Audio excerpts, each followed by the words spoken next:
Well, community leaders, as you heard before, in New Brighton are venting their frustration over what they say is another council snub to the seaside suburb. The council's considering closing down Rawiti Golf Club and the South New Brighton camping ground, saying it's strapped for cash. But is it really, and where to from here? Well, Build Pegasus Community Board Chair Andrea Cummings held a public meeting last night to discuss her concerns, and she's with us this evening. And good evening. Good evening. You held a public meeting. What was the main reason for that? What sparked you into action?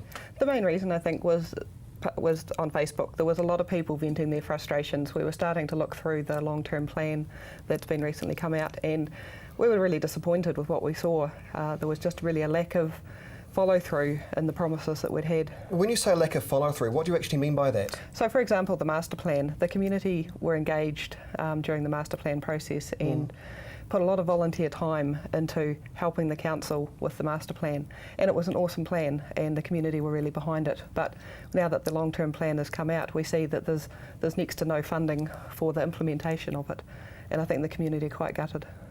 Do you think that's because, are the councillors to blame? Because what I continue to hear, it's not so much the councillors, it's more the middle management staff that come back and say, here's the advice, close this, do that, and you've got the dogs nodding, like they always do. Yeah. Like the nodding dogs, you know what I mean? Yes, it does feel a little bit like that sometimes. We have some really awesome staff at council that are bending over backwards, and they're a bit gutted as well when the long-term plan came out. So somewhere along the way, we're getting our... More needs to be done. Yes. You heard Paul Zanin today from the Landowners and Business Association at the council there, you know, pretty angry. Do you echo his concerns that this is just more of the same? It does feel that. It does feel like that, really sadly. We all had high hopes. We were all told this time was going to be different. But it's not, is it? You're saying it's not different. I mean, they want to close this and that and put a bit of funding here. They would argue, though, Andrea Cummings, that they're doing a lot. You've got funding for QE2, it's coming back. You've got Avonside and the other school, Shirley Boys, going to one side on QE2. The legacy projects, what do you say to that? Yes, well, apart from the legacy project, all of those other things you've listed are simply replacements from the earthquake damage. Where's the betterment? Where's the improving? Now, that's interesting you say that. I think that's an important distinction the viewers need to know. What we're looking at here are more replacement options than actually cleaning up the area. But I do want to ask you this question, though. How many people reside in New Brighton? I think there's around about 16,000. 16,000, okay. Yes. Last night you held what I would call a very important public meeting. 50 turned up. Yes. No No disrespect to you. I got you into the studio tonight because you do a wonderful job of trying to bring people together. But I do wonder whether it's just power of, you know, let's mouth off on Facebook and start these groups.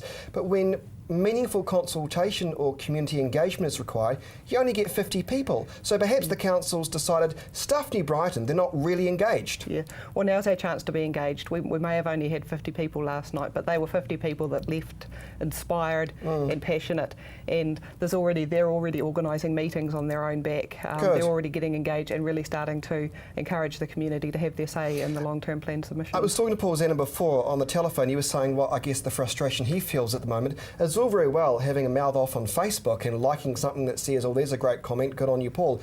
But it's more than that. Meaningful conversation means you turn up to a public meeting if you want change. If the city councillors don't see that, don't expect change. That's correct, and it's exactly the same with the submissions. I've seen some awesome, fantastic ideas on Facebook. I've seen some great rants. You know, some of them just make you laugh out loud. But what we need is There's more to just ranting on Facebook, isn't there? There is. Right. There needs to be action. So you've got concerns. I mean, I've been speaking to some other people who are residents at the South Brighton camping ground. They're angry because nobody from the council's knocked on their caravan or wherever what they live in and said, we're going to close you down. Yes. I think we need to do better. Is that another example of the council just failing to communicate properly to the people it's supposed to serve? Yes, I think that that wasn't handled as tactfully and as carefully as it should. We do have big decisions to make, but we do have to remember that the people's lives and livelihoods that we're playing with. It's sad, isn't it? Let's discuss some other things within this long-term plan. Okay, so both you and Paul Zanin are basically saying there ain't enough cash for New Brighton in terms of its population. In fact, there is more going over to Sumner with a lesser population. Is that your understanding? That is what I can understand from it. The long-term plan document is confusing, and it's taken us a while to absorb what is in it and what is missing. It's not an easy thing to understand, but hopefully we're starting to get a picture of that, and so our aim is to get as much information out to the public so they can understand what's in the document and what's not, and then. I mean, look, it's a big document, it looks boring, but it is incredibly important. I only got about a minute left. What would you be advising residents of New Brighton? What do they need to see in this document to make meaningful change, to put a submission into the council? What's the first thing that comes to your mind when I ask you that question? So the first thing I think would be we need to see passion in our submissions. We need to see people really getting passionate about New Brighton.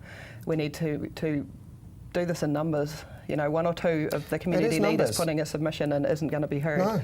We need hundreds and hundreds of people to get on board. I've seen on Facebook today there's people who are getting their children to fill out submissions, getting their teenagers to fill out submissions. Well, but let's hope that Facebook action transpires into meaningful change, because as I say, you can rant as much as you want on Facebook, it's not going to change a thing. Andrea Cummings, you do a wonderful job inspiring the community. That's why I got you into the program tonight, and I wish you all the very best. Thank you very much. And we're going to talk to Paul Zanin on the Lynch program. We might get you back as well. Thank you for your time tonight.